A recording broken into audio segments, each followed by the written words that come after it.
오늘 본문 앞에 어린아이에 대한 말씀이 먼저 주어집니다. 그것은 어린아이가 결혼 생활에 고귀한 열매로 나타나기 때문입니다. 뿐만 아니라 이 당시에는 어린아이들을 랍비들과 장로들에게 데리고 가서 안수받는 일이 종종 있었습니다. 그래서 메시아이신 예수님께 축복을 받으려고 어린아이들을 데리고 예수님 앞으로 몰려든 것입니다. 이는 당시 어린이들을 무시하던 사람들과는 달리 예수님께서는 아이들을 귀히 여긴다고 하는 사실이 사람들에게 알려진 데서 나온 행동들일 수 있습니다. 그런데 제자들은 이 일로 예루살렘으로 가는 여행이 지체될까 봐 제지했던 것 같습니다. 그러자 예수님께서 어린아이들을 용납하고 내게 오는 것을 금하지 말라고 하십니다. 그것은 천국이 어린아이와 같이 순결하고 순수한 믿음으로 들어가며 주님의 말씀에 순종할 수 있는 자들의 것이기 때문이라고 하셨습니다. 그리고 이어서 오늘 본문의 이웃사랑에 관한 말씀을 주십니다. 마태복음 9장 19장 16절에서 17절의 말씀입니다. 어떤 사람이 주께 와서 가로되 선생님이여 내가 무슨 선한 일을 하여야 영생을 얻으리이까?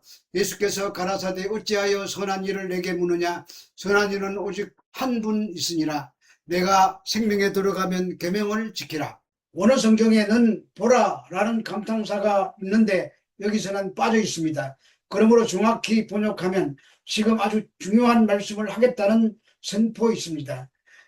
그러면서 부자이면서 관원인 한 청년이 소개되고 있습니다. 이 청년은 젊음, 재물, 명예를 다 얻었으나 구원에 대한 확신이 없어서 마음이 평화를 얻지 못한 채 불안한 인생을 살아가고 있었던 것 같습니다.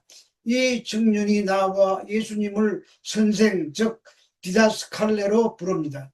예수님을 율법 교사 정도로 알았다는 말입니다. 그러나 자신의 고민거리에 해결을 줄 수 있을 것이라는 기대를 가지고 찾아온 것은 분명합니다. 그래서 내가 무슨 선한 일을 하여야 영생을 얻을 수 있는지 묻습니다. 이 질문은 영생을 어떤 공로를 통해서 얻을 수 있다고 생각하는 잘못된 생각에서 나온 것입니다. 영생이란 영존하시는 하나님의 생명에 참여하는 것으로서 하나님의 은혜로만 주어지는 것입니다. 이 청년이 이런 구원관은 당시 랍비들의 거룩된 구원관 때문입니다.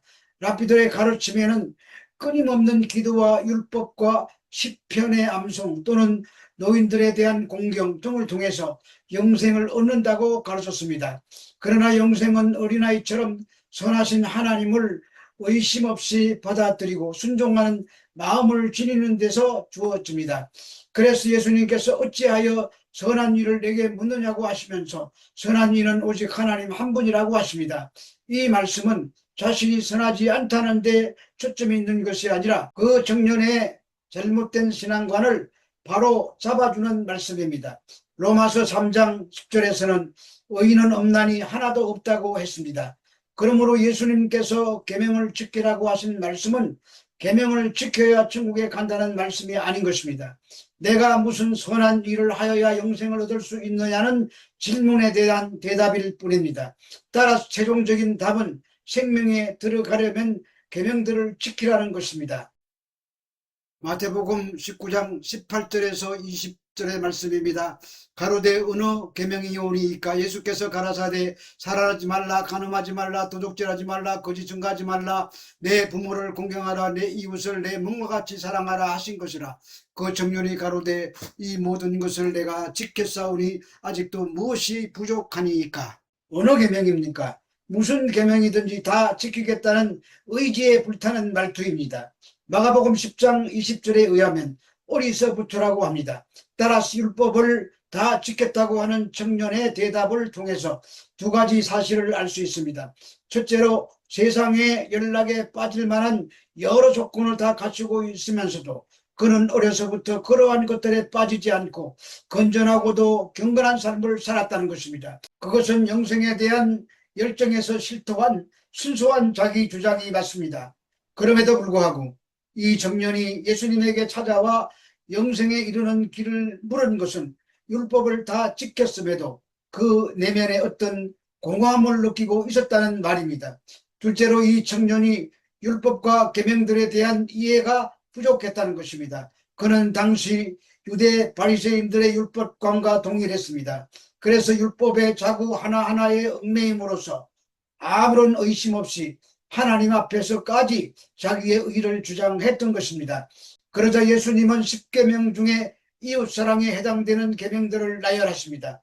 그것은 예수님께서 외적 선행에 대한 자만심을 지적하는 말씀입니다. 그런데 바리새인과 서기관들은 그것을 전적으로 무시했다는 것입니다. 그들은 박하와 회향과 근처의 11조는 강조하면서도 계명의 핵심인 의와 인과 신은 버렸습니다. 따라서 그런 형식적인 율법주의에 빠진 자들에 의해 교육받은 이 청년도 이러한 오류에 빠져 있었습니다. 여기서 영생은 헬라어로 아이오니오스인데 하나님께서 합당한 것 또는 하나님의 속성에 어울리는 삶이라는 뜻을 가지고 있습니다. 따라서 영생이란 율법의 조항을 하나하나 준수하는 삶이 아니라 죽기까지 자신의 모든 것을 다른 사람을 위해서 내어주신 그리스도의 삶을 따라 사는 것을 말합니다. 그것이 이웃사랑이고 영생입니다. 그런데 그 말을 들은 청년은 내가 다 지켰는데 아직도 무엇이 부족하냐고 되묻습니다. 분명히 이 청년이 꺼내놓은 말은 과장도 아니고 거짓말도 아닙니다. 문제는 그 율법이 요구하는 본질을 깨닫지 못하고 율법의 껍데기만 형식만 붙들고 있었다는 말입니다. 모든 율법의 목적지는 이웃사랑으로 행함으로 나타나야만 합니다. 그런데 이 청년은 그 율법이 말하는 사랑의 가치는 깨닫지 못한 채 형식적인 율법 법조항만을 붙들고 지켰다고 생각한 것입니다. 그래서 그는 예수님을 찾아온 것입니다. 그것은 바로 그가 받은 율법 교육의 잘못 때문입니다. 율법 교육을 끝없이 외형적인 선과 의를 얻으면 그것이 공적이 되고 영생하는 삶의 조건이 된다고 가르쳐 왔습니다.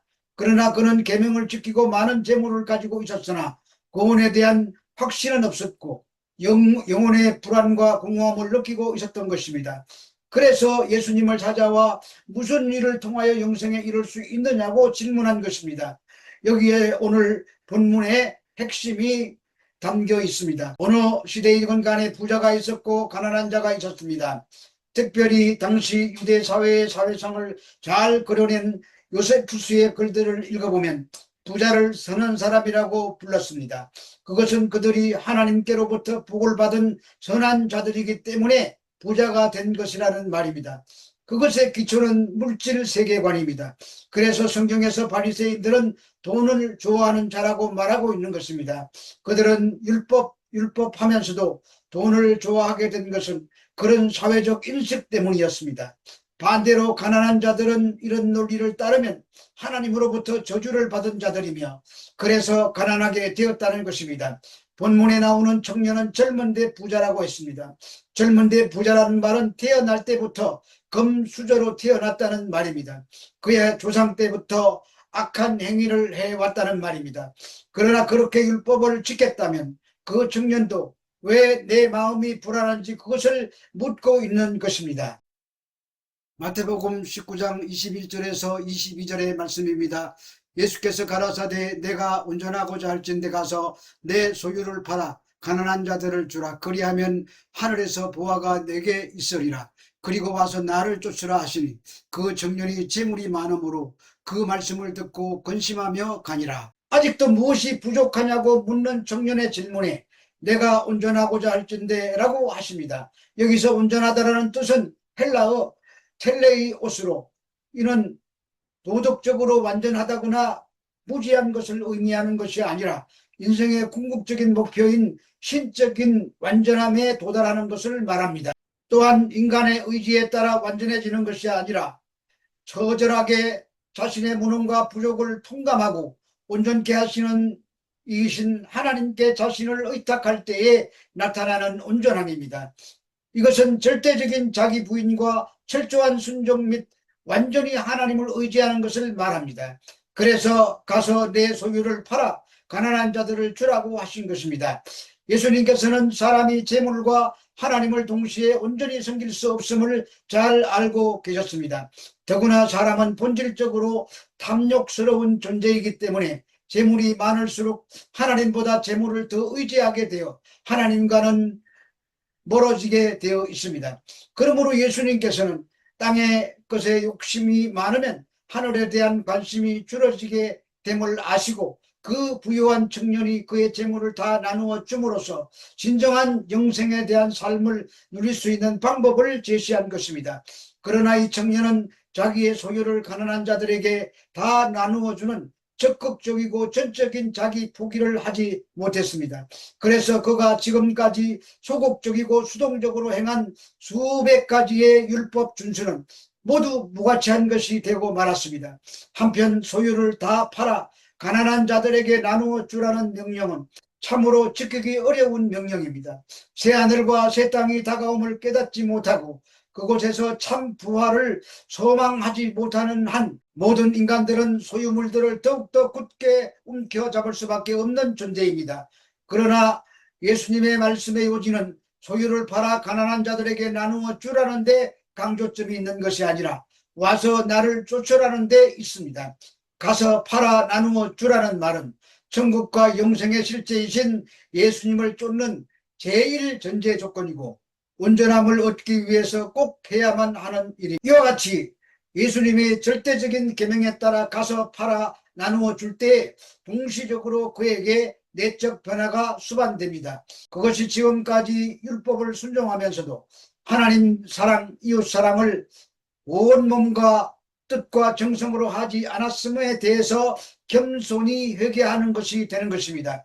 그러면서 하늘에서 보화가 내게 있으리라고 성경은 천국을 보화나 극히 값진 진주로 비유하고 있습니다.